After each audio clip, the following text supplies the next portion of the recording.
Us first. 17 years, right? I can't count.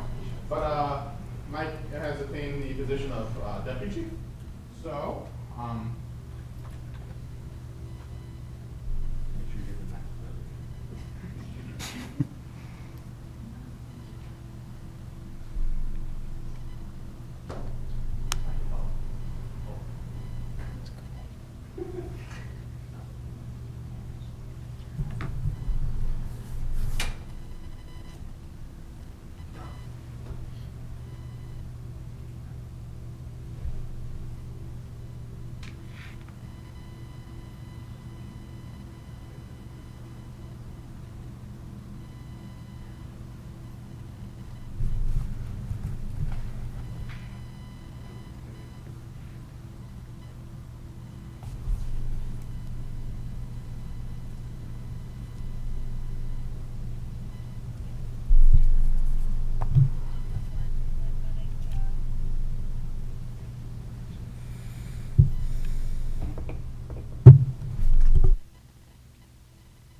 Scary.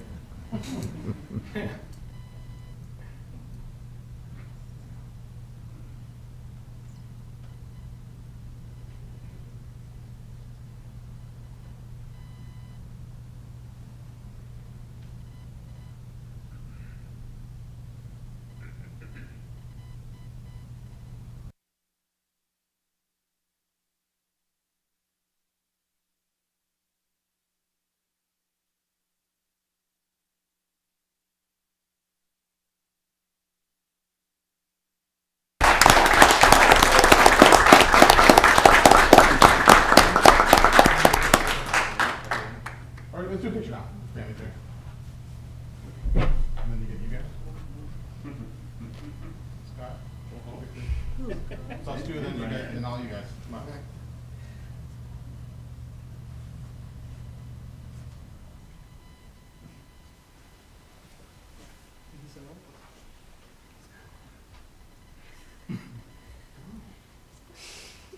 You guys want these pictures?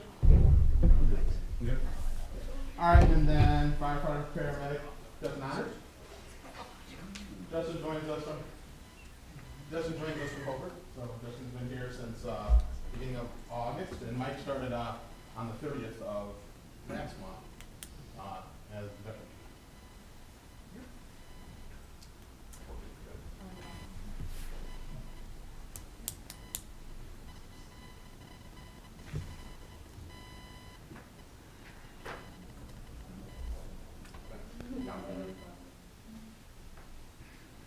Congratulations, Justin.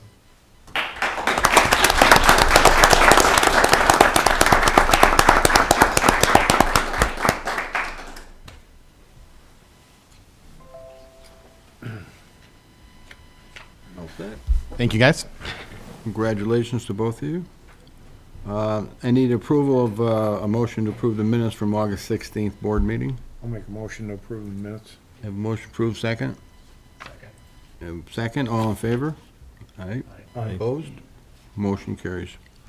Monthly reports, Chief Leduc. The EMS activity report for August, we had a total patient contact, 125 patients. 65% of those were transports. Of those transports, 68%, 55 were ALS1, 5 or 6% were ALS2, and 21 patients, or 26%, were BLS. Due to COVID and the uptick, all the hospitals are on bypass, but nothing's really changed with where we're transporting our patients. And if you guys kind of look at the bottom, money's generated $86,616.80, and money's received is $51,951.47. Going with the fire report, we had a total of 182 calls. Again, the vast majority of those calls were in the town of St. John, of 156. 2 calls in the town of St. John with the Dyer zip code, 1 with the Crown Point zip code. We did 11 in our contracted area with the St. John Township, and we had 9 calls total where we went mutual aid. That's it. Chief Flores? Okay, from August 1st, 2021 through August 31st, 2021, the members of the St. John Police Department logged 22,893 miles and responded to 636 law incidents. The investigation of these incidents led to 22 arrests with 35 charges being filed. There were 125 traffic citations issued, along with 223 written warnings, for a total of 348 citations being issued during the month. Vehicle thefts totaled 0, other thefts totaled 3,102, and recovered property totaled 1,592. Just to kind of go along with our monthly report, just to kind of give you guys a brief synopsis of what took place at Lake Central. On September 8th, we had that call there of an active shooter responded to as an active shooter, which I'm sure you all know it ended up not being that. As it was dispatched, there was information coming in that was reported to be an active shooter, but our SRO was there, immediately responded to the bathroom where the caller was at and determined that that wasn't the case and there was no gun. It was a pretty hectic scene, as you could imagine. Once you get that kind of a dispatch, the amount of resources that respond in such a quick time was absolutely amazing. We had probably, I would say, well over 200 police officers there within maybe 15 minutes. I mean, there was several right within the first 5 minutes. But we had 2 SWAT teams there. I mean, departments from Illinois were there, FBI, ATF, Secret Service. So we had a whole gamut of officers there, which was phenomenal. And then the response that we had from the fire department assisting us too was tremendous. So they helped us out a lot with traffic, and then obviously with any patient care, potential problems with some of the special needs students. So we coordinated that with them, and everything worked out well. There was a lot of team effort that went into this. And I would like for you guys to know that every single one of these people and the people that worked on this case, whether it's myself all the way down to Amy and Roger, to the people at the fire station and their personnel there, the teamwork that went into this was, there's no words to explain how great it was. So for this town and for you guys, they should be very comforted knowing the people that we have in this town working for us and our first responders. I put them against anybody, so thank you very much to all my officers, my staff, and to Chief Leduc and Deputy Chief Gillette and your firefighter paramedics that were there. They did an outstanding job, and I can't thank you guys enough. 2 things that I wanted to touch on, just so you guys are aware. The 2 biggest issues that we had were our radio communications was a huge issue for us, which is obviously a tremendous safety issue as well, not only for us but for firefighters as well too. So in certain parts of that school, once you get in there, our radios are paperweights. So we had no way of communicating with the officers that were inside. There was no way for them to communicate back out to us as to what's going on. And if, God forbid, knock on wood, nothing happened, if something bad was to happen, there was no way for some of those officers to communicate that to us. So that was a huge obstacle that we ran into. And it would be the same for the fire department too. If they were trying to get somebody trapped out of there, or they get trapped and they're trying to radio for help, there's no way they're going to be able to do it. So it's a huge safety issue and a safety concern that we're going to be working on. The Sheriff's Department's going to be hosting a meeting in October to discuss this very situation with folks from Motorola and some of their IT people. And Jason, I'm sure I'll keep you in the loop on what's going on and what we do as well too. But that's in the works. And then also, what I'd like to do, I started doing some research a little bit as far as new construction buildings in town. There's a lot of municipalities out there that require a fire inspector to do, it's like a fire code that they have to meet before they can get an occupancy permit. So what they do is like a fire inspector go in there and check to make sure their radios work inside the building. And if they don't, sometimes they have independent inspectors come in and do a test on the building, and if it doesn't meet the requirements of what it is in the ordinance and by their fire code, they're required to put a repeater in there so it works. So it's more probably for bigger structures that are going in. So that's something I'd like to work on and eventually try to get that passed by ordinance and maybe through a fire code with the fire department. So I discussed that with Chief Leduc and Deputy Chief Gillette tonight. So we're gonna, in the future, we're gonna be working on that and hopefully try to get something resolved in the future. And I also spoke to Chris about it as well as at our last department head meeting. So the second issue is there was such a big response of officers that just jammed up the whole school. So we had a little bit of an issue if we needed to get fire department in there and additional ambulances. There were so many squad cars there, just they jammed it up. And that's more of a training issue for us because we like to get in the way of the fire department all the time, which I'm sure they'll tell you. So nonetheless, if we had to get a tow truck there and start towing squad cars out of the way and just put them in a lot somewhere else, so be it. But those were probably one of the two biggest issues that we ran into.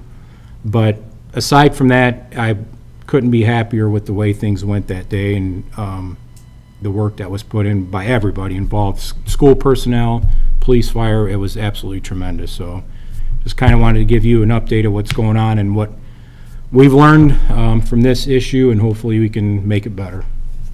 So, Chief, how old is your radio system, your equipment now? trying to think when we went to this, not that old, maybe 5 years old, 6 years old, somewhere in there. Yeah. Does it use a repeater system now? It does. Well, what it is this is an 800 megahertz, 800 megahertz system.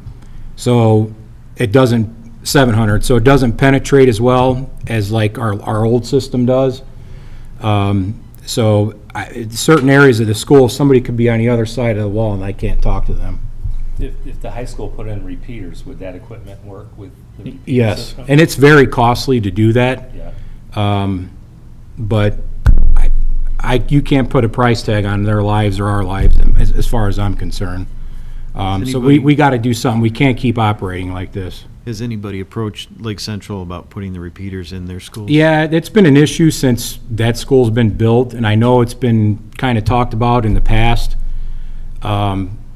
And Jason, I don't know if you were involved in any of those talks or not, or if you remember, but it just kind of fell by the wayside. But it's something, after this issue here, it was a huge wake-up call that we can't keep going like this. It's going to cost somebody's life. How do you communicate with the other agencies that aren't on your frequency? Well, that was pretty tough too. So if you're in Lake County, they patched us together. So we were able to talk to everybody that's in Lake County. But like the Illinois agencies that came over, we didn't have communication with them. So what we did is we tried pairing them up with somebody that does have our radio. And just kept them with them. But all the other agencies within the county we were able to talk to because they're able to put us all on one channel. And every police agency in Lake County was there with the exception of 2. So.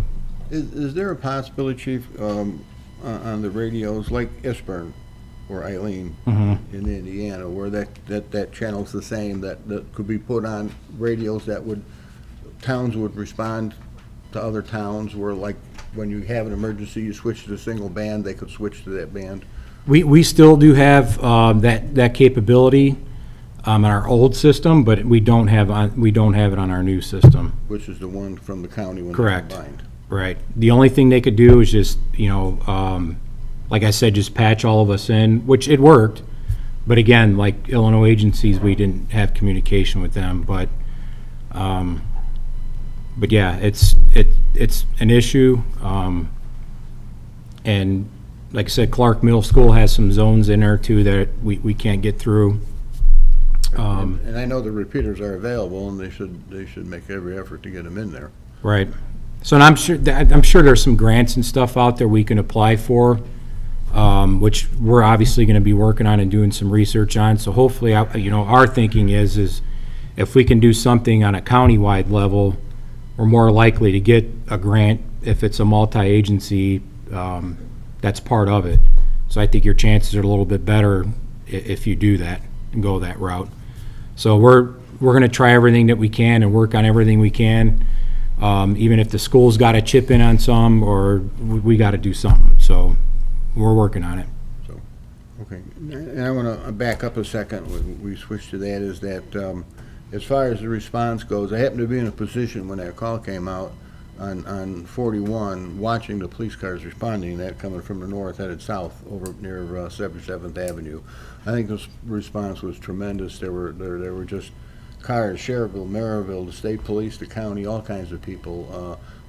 I think the actions by the police and fire department went very, very well. Fortunately, it turned out to be a very, very heavy training experience. Sure. And there was no problems with it, but, just to watch all these people run into danger instead of running away, going there to help as fast as they can, trying to do the best they can, and everyone involved obviously did a real good job.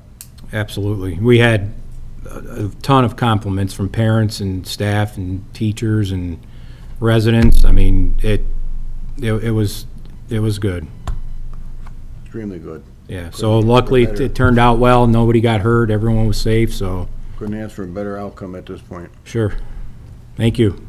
Anybody else want to say anything?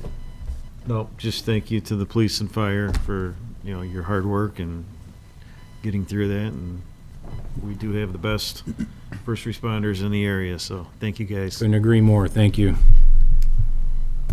Okay, there's no old business. New business, fire department, Chief Ledoux. So I actually meant to bring this up last meeting, so you may have this twice in your packet from last meeting and then this meeting. So I'm looking for a favorable recommendation from you guys from this board to the town council in regards to some personal policy changes, more specifically in regards to our vacation time. Our vacation time comparably to the police department, currently we have 2,880 to their 2,184 hours. We're just trying to be on par with them for their vacation hours. I don't know if you guys have that in your packet, but currently we have 1 year, we have 120 hours. Our next bump is at 11 years, we get 168 hours. And then our final bump is in year 19, we get 240. Compared to our brothers and sisters at the police department, they have 1 years 1 through 4, they have 120. Years 5 through 9, 180. Years 10 through 14, 240. Years 15 through 20, 300. And years 20 plus, 360. Table 3 in their handout shows a proposed vacation time for the fire department, which basically mirrors the police department's schedule. I brought this up to town manager Chris a couple months ago. Like I said, I apologize, I forgot to bring it up this month or last month. And it was just suggested that we run it by you guys first. And Adam probably could talk a little bit more about some of the finer details on this, but that's what this is about.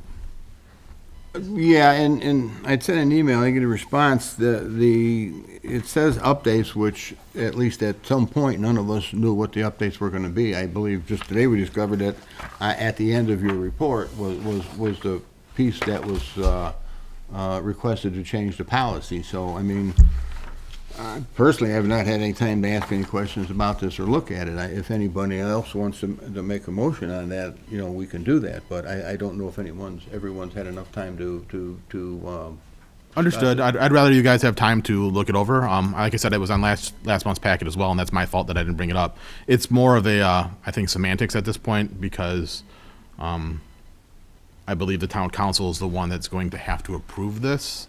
And here, Adam's nodding, so maybe, am I explaining myself correctly? No, you are. Mr. Chairman, if I may, I'm looking at the town's personnel policy manual, and it contains specific provisions for firefighter vacation leave. And so because that's established by town ordinance, I think ultimately any change to the vacation policy would have to be approved by the town council. But certainly my interpretation of the ordinance establishing the board would be that it would consider any proposal at its meetings, and then ultimately that recommendation would come from the Board of Safety to the town council, and then Right. it can act on that recommendation appropriately. And that's fine, I just, I'd like time to look at it and go over it and ask some questions before I just approve something. Understood. Chief, you're just looking to mirror the police department. Yes, sir. Is there, right now, is there a deficit? Yeah, so if you have the paper, I do. so yeah, right now, we have less hour, our members, the brothers and sisters at the fire department, can only obtain 240 hours at 19 years, which our brothers and sisters at the police department obtain 240 hours at year 14, 10 to 14. So we're just trying to get comparable hours for vacation. I basically, with some members of the department, took the police department's number and put it into our number. That's all that we really did. I personally don't have a problem with that. But obviously, you want to take some time to look it over, but it seems fair to me. The only- Well, it seems fair. Just making a recommendation to the town council, ultimately, they're gonna have to decide. Well, yeah, ultimately, their decision, I mean, again, I just would have a few questions I'd like to research before I did it. If you want to make the motion, of course, you're more than welcome to. Well, no, I think I did that before. I kind of scratched off you wanting to look stuff over, so I'm not gonna do that again, but I just wanted to say, I think it's fine that they wanna do that. Oh, and again, I think it could very well could be too. I just would like to, Yeah, a little more notice than a couple hours before the meeting. Anybody else? I did a little research into it, and you do fall in line with other fire departments, what you're requesting. The only thing I see is your years 5 through 9, you're looking at 7.5, with the hours you're requesting, you're looking at 7.5 days. And then years 15 through 19, with the hours you're requesting, you're looking at 12.5.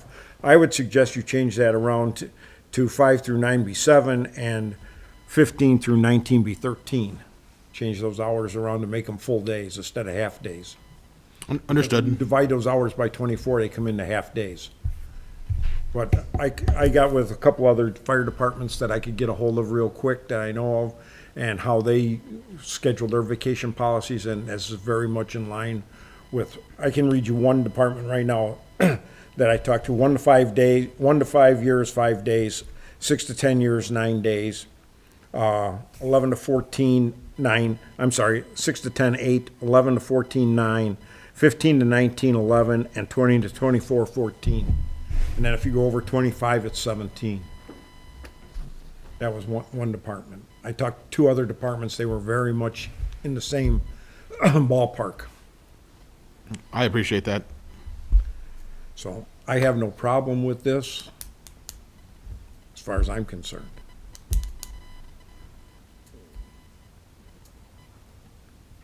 Well, again, if anybody wants to bring up the motion, they're more than welcome to. That's up to them, and we'll go from there. I'm gonna make the motion to accept the chief's proposal and to be forwarded to the town council for approval. Okay, I have a motion, I have a second. I would like to amend that, so just to change those hours for those 2 time periods.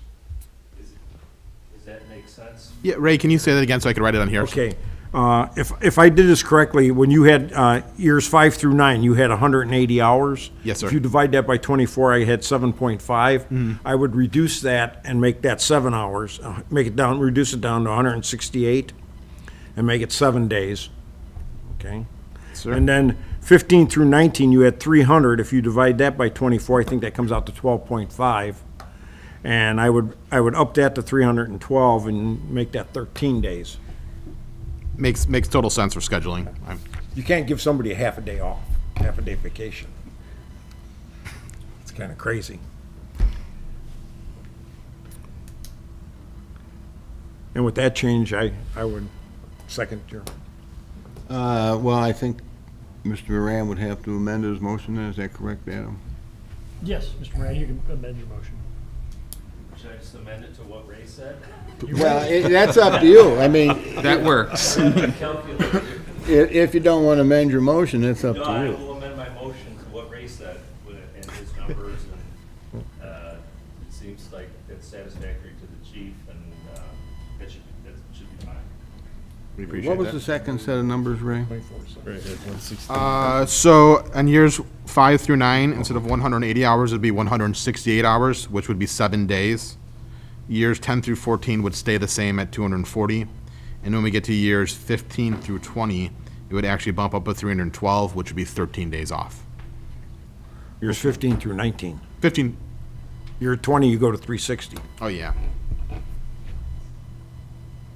Well, I'd want to double check that because of I want it to mirror the police department. So I don't know if PD says 15 through 20 and 20 I plus. think that just changed because that was a mistake that they had, and I think it changed 15 through 19. and 20 plus.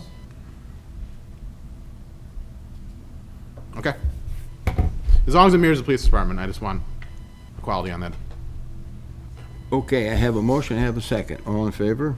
Aye. Aye. All opposed? Motion carries. Thank you, gentlemen. The next thing on my new business is a staffing level update. As you guys saw today, we swore in firefighter paramedic Andres. He's here and working, been here about a month and a half. Thank you very much. Deputy Chief Gillette, again, has been here about a month-ish in his position. So we still have a vacancy on his shift. I was speaking with the town council and Chris, working on maybe filling that. Doesn't look like we're gonna do that right now, but I hope to find funds in some way to make that shift again full at 4. We're still struggling a little bit now too with our part-time. So just to remind you guys, we staff 4 full-timers per shift with the caveat that A shift now has 3 since Chief Gillette is now upstairs. Then we staff 2 part-time positions for 24 hours each. So we have 48 hours of part-time each shift. Just our part-time, we're having just a very hard time getting part-timers to pick up shifts, especially on nights and weekends. So we're actively looking into different funding opportunities or funding to get some more full-time staff to fill those holes. Chief, what's the reason that they're not coming out? I don't think it's the pay. I just think our area in Northwest Indiana is very saturated with different places to work. It is very cyclical, so typically in the summer months, we see a dip, but now in September and October, our numbers haven't picked up. So our minimum staffing is 3, which is, we're taking an engine out of service, and we're only really staffing 1 ambulance with 1 person chasing that ambulance. Our increased calls are now going up for mutual aid requests to the town because we're not able to staff 2 ambulances at least. So the town in a way is losing some money because we can't get that part-time help. I just think it's because there's so many people there. We have a robust part-time list, and every part-timer I have, we have spoken to, and they wish to remain. As a part-timer, we're trying to get them to pick some more hours up, but as a part-timer, we're trying to keep them under 30 hours a week so we do not have to pay them benefits. So there's a careful balance there. If we have them over 30 hours a week for the entire year, we have to offer them a benefits package. So it's nice to have part-time help, and I have a couple part-timers here today that are here all the time and help. They'd probably work more if we allow them to. It's just we can't with the overtime and the benefits package. So I guess I don't know the right answer for that. Are the hours for them assigned, or do they pick and choose when they want to work? So what they do every month, and Chief Gillette has thankfully took this roll up, is we have them pick up hours that they would like to work. Mike gets it on a program called When to Work, and we schedule them. There are some days where there's some competition for hours, but especially on those Friday, Saturday, and Sunday, there isn't. People are just not picking up, which is now affecting us on the overtime part, because if I have less than 3 people there, or if I have 3 people there, I have to hold one of my full-timers over. So they're getting held against like their day off. So say tomorrow someone calls off. I don't know who's next up on the list, but it's firefighter Deal would be, unfortunately, she would have to stay if I don't have the minimum staffing of 3. And that's incurring overtime.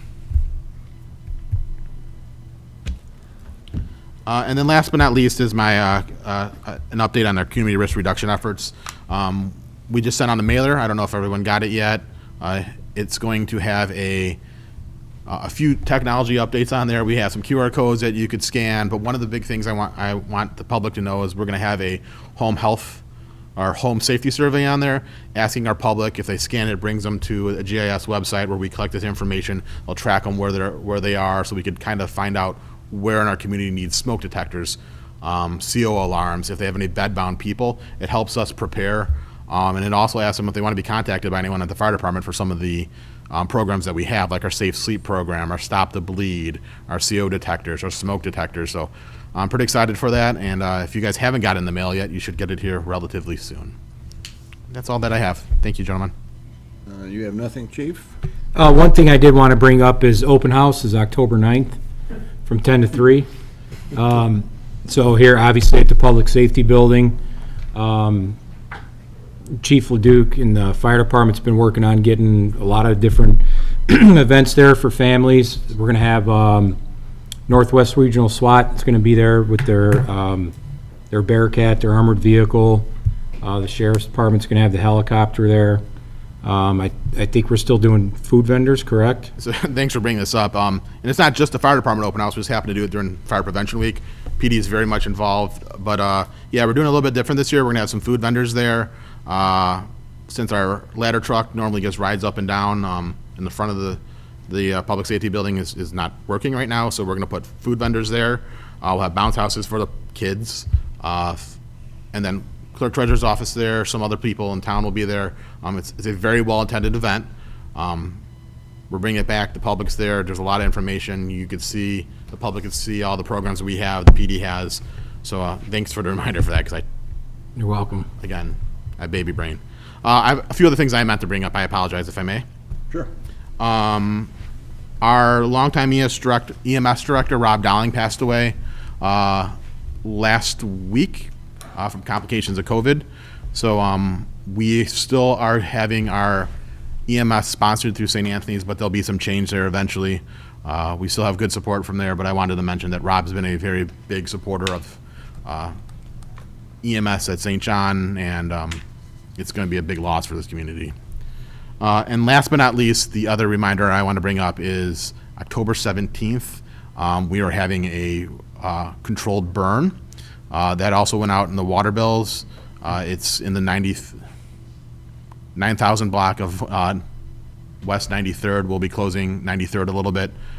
We pulled all the proper item permits, and we'll be using that controlled burn that day, starting at 8 a.m., hopefully getting done by 4, maybe 5. And now I'll be quiet. Chief, do you also put that information on social media? Yeah, that will be out on social media as well. Me, I just pay my water bill from a text. I never look at a bill. Yeah, that will be out on our social medias as well, just to let the public know that, hey, it's a cool thing to come see, but we're closing the road and it could be kind of dangerous. We're talking to the immediate neighbors because obviously there'll be some smoke from the burn, and we had to do that part of the item permit as well. But we're going to go out again and just let everyone know that we're doing that. And it's going to be dangerous because it's live fire. We just don't want the entire public to come there. And again, we're shutting down the road with help of Public Works and the police department. So, but yeah, that will be definitely on our social medias. Okay, that it, chief? Okay, public comment?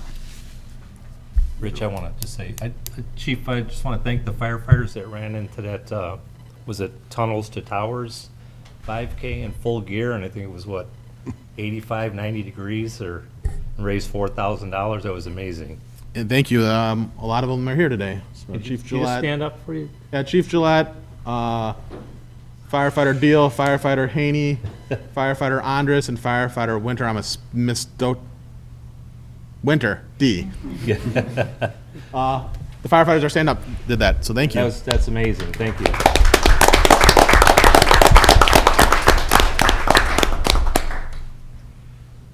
Okay, anything else? Anybody else? Okay, I have a motion to adjourn the meeting. So moved. Second? I have second. All in favor? Aye. Opposed? Motion carries.